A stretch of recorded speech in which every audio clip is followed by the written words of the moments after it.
Divide 830 by 5 in a long division method. 5 times 1 is 5. On subtracting we get 3. So now we put down this 3 and it is 33. 5 times 6 is 30. On subtracting we get 3. So again we put down this 0 and it is 30.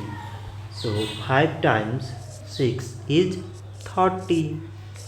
On subtracting we get 0.